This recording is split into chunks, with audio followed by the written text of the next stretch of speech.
तो फाइनली इतने लंबे सफाई अभियान कार्यक्रम के बाद आज दिवाली आई गई। आज हम दिवाली मना रहे हैं, है ना।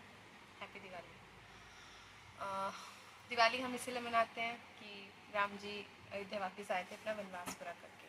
वनवास अपने पिता, उनके पिता ने जो वचन दिया था उसको पूर्ण करने के लिए, है ना।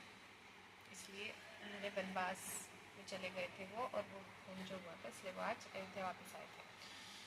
ठीक है, तो राम जी के जीवन में तो ये बात आ गई कि वनवास पूरा करके वो अयोध्या आए थे, और उसी याद में हम लोग दिवाली मनाते हैं, हर साल मनाते हैं।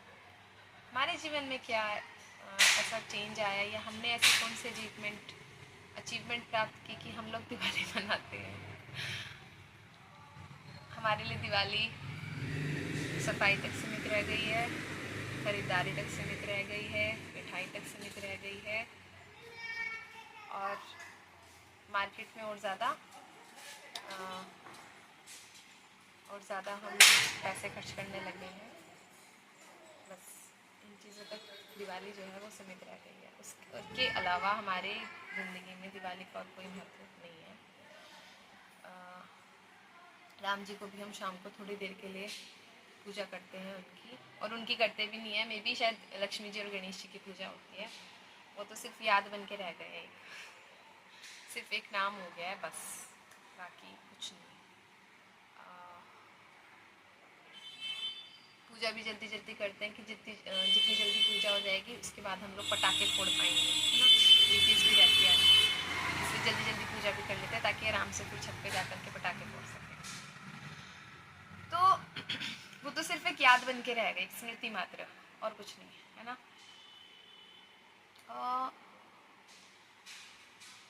हम लोग पिछली बार जैसे थे इस बार भी ऐसे ही होंगे। हमारे अंदर कमियां जितनी पहले होंगी, हो सकता है ज़्यादा ही हो गई हों। खूबियाँ पता नहीं इंसान में होती है कि नहीं होती होंगी वैसे तो, पर कमियाँ ज़्यादा होती हैं, क्योंकि अगर इंसान में खूबियाँ होती, इंसान अच्छा होता, तो दुनिया की बुरी हालत क्यों होती, है ना। राम आज के समय में सिर्फ राम नहीं, सभी जितने भी भगवान हैं, है ना, जिन्हें भी हम अपना भगवान मानते हैं, अपना ईश्वर मानते हैं, वो सिर्फ और सिर्फ मंदिर की मूर्तियों तक सीमित रह गए हैं, और सिर्फ मंदिर की मूर्तियों के रूप में चढ़ावे तक सीमित रह गए हैं। उनको चढ़ावा दिया जाए, आरती की जाए, सुबह उठ करके मंदिर में जाया जाए, उनके दर्शन किए जाएं, और भिखारी तो हम लोग हैं ही, उनसे हम सब हर समय कुछ ना कुछ मांगते रहते हैं। तो बस इस चीज़ तक हमारे जितने भी परमात्मा, अवतार और ईश्वर जिन्हें हम बोलते हैं भगवान, वो सब सिर्फ और सिर्फ मूर्ति तक सीमित रह गए हैं, क्योंकि हम लोग उनके जीवन को, उनके गुणों को अपने जीवन में उतार नहीं पा रहे हैं, है ना। हम लोग उनके जीवन से कुछ सीख नहीं रहे हैं, वो लोग हमारी ज़िंदगी नहीं बन पा रहे हैं, ना वो हमारी ज़िंदगी बन पा रहे हैं। ज़िंदगी का साधन तो बहुत दूर रहा, हम उनके गुणों को अपने जीवन में नहीं ला पा रहे हैं, उनके गुणों के आधार पर अपना निर्माण नहीं कर पा रहे हैं, उनसे संकल्प नहीं सीख पा रहे, उनसे दृढ़ता नहीं सीख पा रहे, उनसे विनम्रता नहीं सीख पा रहे, उनसे करुणा नहीं सीख पा रहे, उनसे योग नहीं सीख पा रहे हैं, उनसे त्याग नहीं सीख पा रहे हैं, उनसे हम हर जीव के प्रति कैसे समान भाव रखना है, समानता कैसे रखनी है, हम उनसे वो नहीं सीख पा रहे हैं। हमसे ये नहीं सीख पा रहे हैं कि कैसे हर जीव के प्रति दया रखी जाती है, कैसे किसी भी जीव का निरादर नहीं किया जाता, हम उनसे वो नहीं सीख पा रहे हैं। बस हमने उनको मंदिर तक सीमित कर दिया। हम उनको मंदिर में जाके उनके सामने हाथ जोड़ रहे हैं, उनको चढ़ावा अर्पित कर रहे हैं, और इसलिए हम मानते हैं कि हम लोग दिवाली मना सकते हैं, हम दिवाली मनाने के अधिकारी हैं। जिन जीवों के प्रति राम जी इतनी करुणा रखते थे, इवन मतलब सीता जी की खोज में उनकी जो सेना बनी, सब बंदर, भालू, रीछ वगैरह ये सभी थे, है ना। जंगल के जो वो थे पशु वगैरह, वो उनके साथी बने उनकी सेना में, है ना। वो उनके साथी बने, और उनसे वो कितना प्रेम भी करते थे, उनके प्रति कितनी करुणा थी उनकी। लेकिन हम लोग इतने गिरे हुए हैं, हम लोग इतने घटिया हैं कि हम लोग जीवों के प्रति दया तो क्या ही रखेंगे।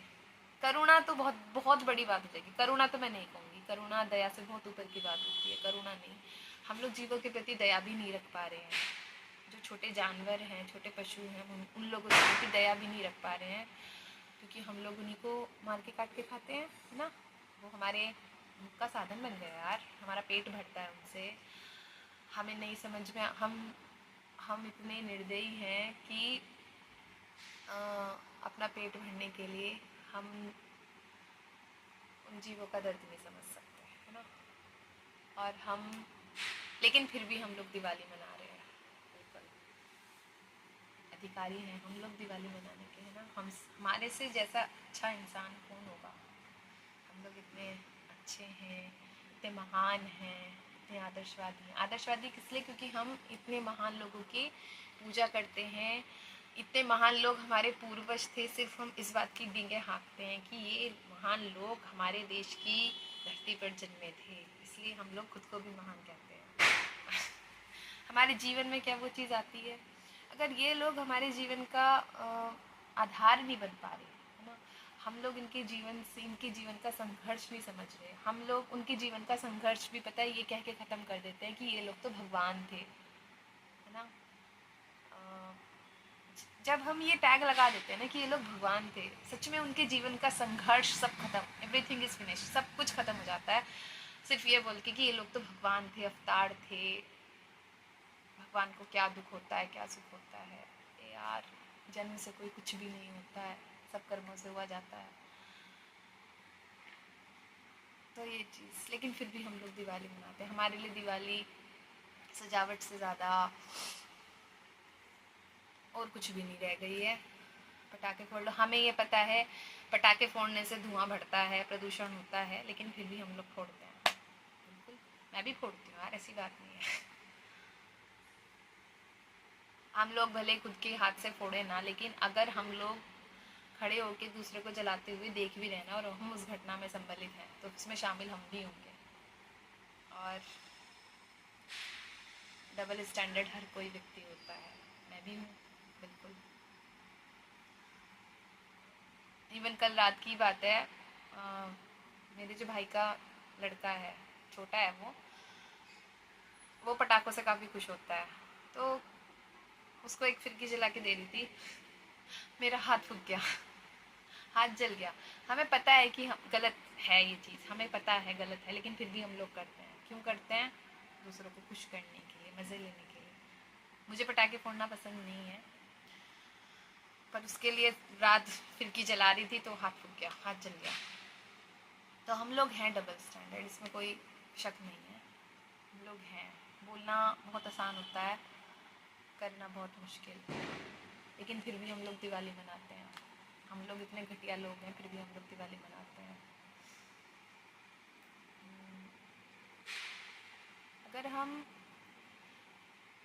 अगर हम एक दूसरे इंसान को ही खुद से नीचा देखते हैं, है ना, हम नहीं समझते कि वो भी इंसान है हमारी तरह, जैसे हम इंसान हैं जैसे वो भी इंसान है।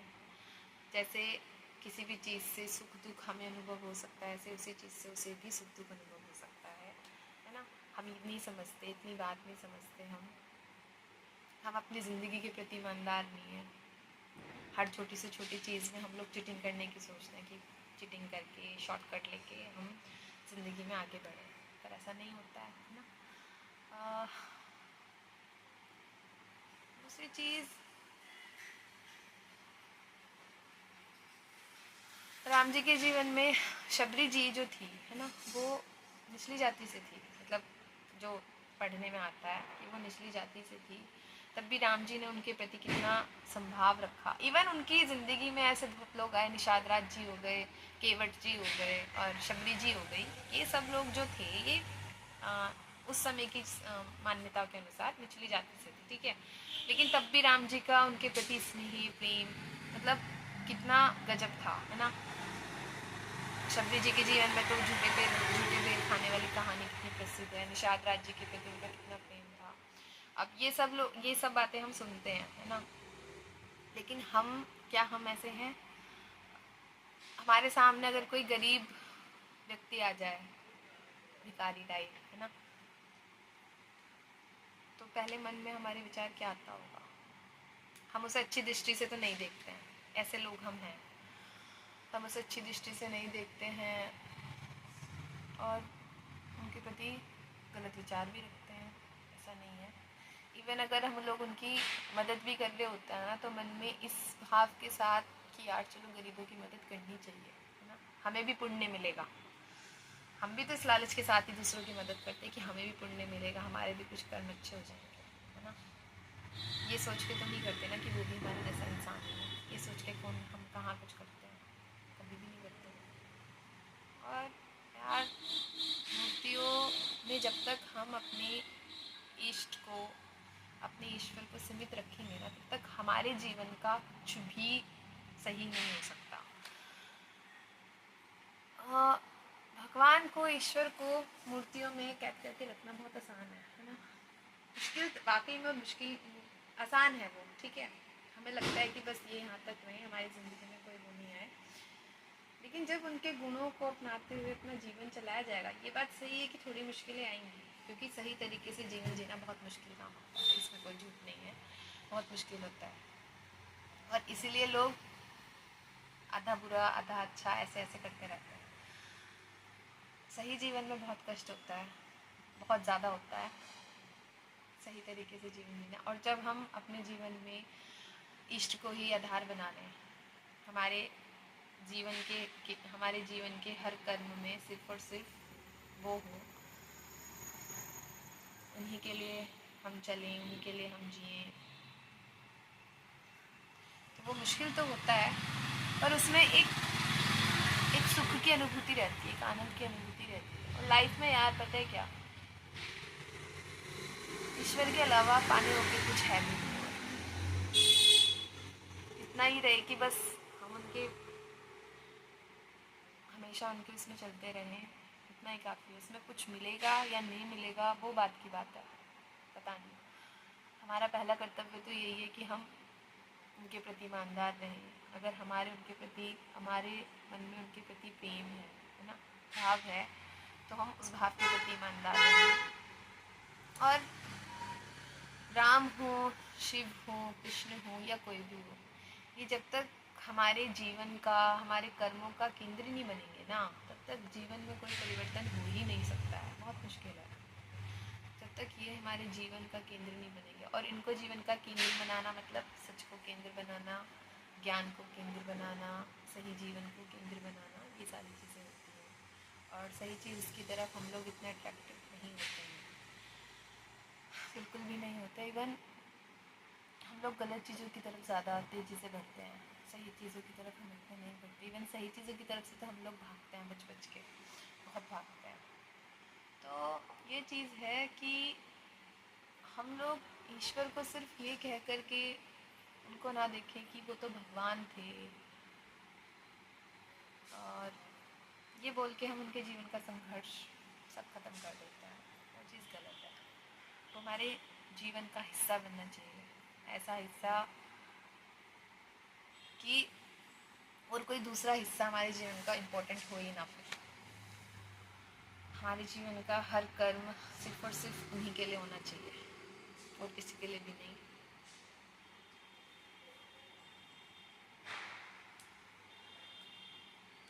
बस यही है। अगेन